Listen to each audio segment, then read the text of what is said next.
Hi friends, ಎಲ್ಲರಿಗೂ ನಮಸ್ತೆ. ನಾನಿವತ್ತು ನಿಮಗೆ ತೋರ್ಸೋಕೆ ಹೋಗ್ತಿರೋದು ಶಿವಪ್ಪ ಇಡ್ಲಿ. ಬೆಳಗ್ಗೆನೇ ಎದ್ದು ಮೇಕೆ ಹಾಲು ಕುಡ್ಕೊಂಡು ನಮ್ಮ ಅಣ್ಣಯ್ಯ ಮನೇಲಿರೋ ಹೂವು ಎಲ್ಲ ಪೋಣಿಸಿ ರಾಯರಿಗೆ ಹಾಕಿ, ಮತ್ತು ಅಮ್ಮದು ಎಕ್ಸೆಲ್ ಬಂದಿತ್ತು ಹೊಸದು, ಎತ್ಕೊಂಡು ನಾವು ಹೋಗಿದ್ದೆ ಶಿವಪ್ಪ ಹೋಟೆಲ್ಗೆ. ಪಾಂಡವಪುರದ ಹತ್ರ ಇರೋ ಶಿವಪ್ಪ ಇಡ್ಲಿ ಎಲ್ಲರಿಗೂ ತಿಳಿದಿರೋವಂಥ ಫೇಮಸ್ ಇಡ್ಲಿ. ನನಗೂ ತುಂಬ ದಿನದಿಂದ ಟ್ರೈ ಮಾಡಬೇಕಂತ ಅನಿಸ್ತಾಯಿತ್ತು.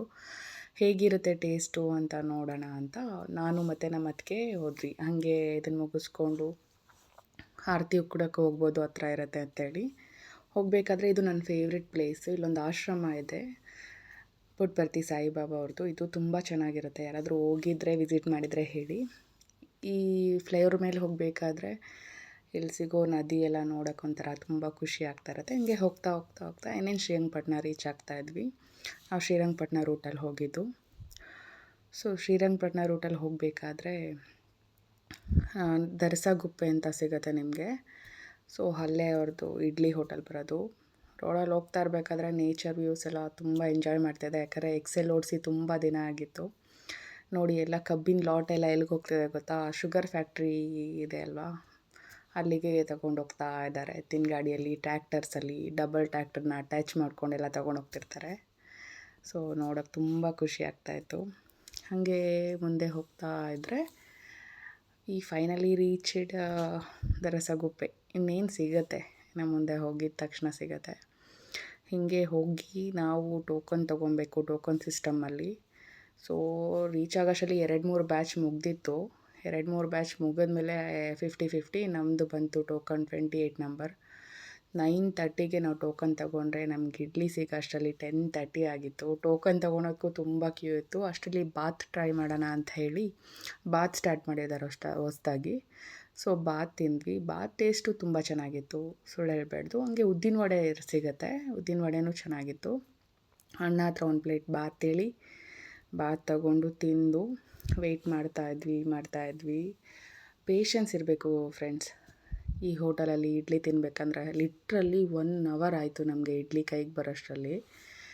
ಸೊ ಅಷ್ಟರಲ್ಲಿ ತುಂಬ ಹೊಟ್ಟೆ ಹಸಿತಾಯಿತ್ತು. ಅದಕ್ಕೆ ಬಾತ್ ತೊಗೊಂಡು ತಿಂದ್ವಿ. ಅಷ್ಟರಲ್ಲಿ ನಮ್ಮ ಅಣ್ಣಯ್ಯ ಇನ್ನೂ ಬಂದಿರಲಿಲ್ಲ. ಆಮೇಲೆ ಬಂದ, ಅವನು ಜಾಯ್ನ್ ಆದ.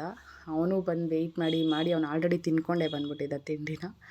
ನಾನು ಅದಕ್ಕೆ ಫೈನಲಿ ಇಡ್ಲಿ ತಿಂದ್ರಿ. ಇಡ್ಲಿ ಏನು ಹೇಳ್ಕೊಳೋ ಅಷ್ಟು ಹೈಪ್ ಇರೋ ಅಷ್ಟು ಟೇಸ್ಟ್ ಏನಿಲ್ಲ. ಓಕೆ ನಾರ್ಮಲ್ ಇಡ್ಲಿ ನಮ್ಮ ಕಡೆ ಎಲ್ಲ ಸಿಗೋ ಇಡ್ಲಿನೇ ಇನ್ನೂ ಚೆನ್ನಾಗಿರುತ್ತೆ. ಬೇಯಬೇಕು ಇನ್ನು ಇಡ್ಲಿ, ಆಮೇಲೆ ಅಂಟು ಥರ ಆಯಿತು, ಅಷ್ಟು ರುಚಿಯಾಗೇನಿರಲಿಲ್ಲ. ಸೊ ಇದನ್ನು ಮುಗಿಸ್ಕೊಂಡು ನಾನು ಅಣ್ಣಯ್ಯ ಅದಕ್ಕೆ ನಾವು ನೆಕ್ಸ್ಟ್ ಹೋಗಿದ್ದೆ ನಮ್ಮ ರೂಟ್ ಬಂದು ಆರತಿ ಉಕ್ಕಡಾಗೆ. ಅಷ್ಟು ದೂರ ಹೋದ್ಮೇಲೆ ಅಮ್ಮನ ನೋಡಿ ನಮಸ್ಕಾರ ಮಾಡಿಕೊಂಡು ಒಂದು ತಡೆ ಹೊಡ್ಸ್ಕೊಂಡು ಬಂದಿಲ್ಲ ಅಂದರೆ ಮನ್ಸಿಗೆ ಸಮಾಧಾನ ಇರೋಲ್ಲ.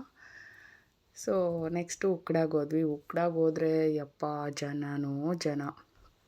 ಎಷ್ಟು ಜನ ಅಂತ ಹೇಳ್ತೀರಾ?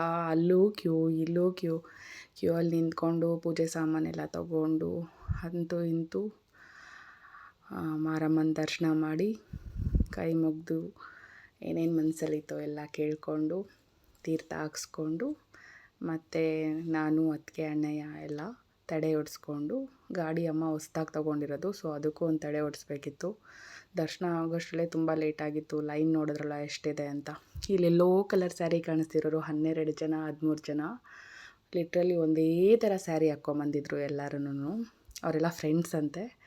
ಸೊ ಫ್ರೆಂಡ್ಶಿಪ್ ಡೇ ದಿನ ನಾನು ಹೋಗಿದ್ದಿದ್ದು. ಸೊ ಫ್ರೆಂಡ್ಶಿಪ್ ಡೇಗೋಸ್ಕರ ಅವ್ರು ಒಂದೇ ಥರ ಸ್ಯಾರಿ ಹಾಕ್ಕೊಂಡು, ಅವ್ರಿಗೆ ಫ್ರೆಂಡ್ಶಿಪ್ ಡೇ ಅಂದರೆ ಏನಂತಲೇ ಗೊತ್ತಿಲ್ಲ, ಬಟ್ ಅವರ ಮೊಮ್ಮಕ್ಕಳೆಲ್ಲ ಹೇಳಿದ್ರಂತೆ. ಅದಕ್ಕೆ ಎಲ್ಲರೂ ಒಂದೇ ಥರ ಸೀರೆ ಉಟ್ಕೊಂಡು ದೇವಸ್ಥಾನಕ್ಕೆ ಬಂದು ತಾಯಿ ದರ್ಶನ ಮಾಡ್ಕೊಂಡು ಹೋಗ್ತಿದ್ರು. ಹಂಗೆ 1-2 ತಾಯ್ತ ತಗೊಂಡು ನಮ್ಮ ಗಾಡಿಗಳಿತ್ತು.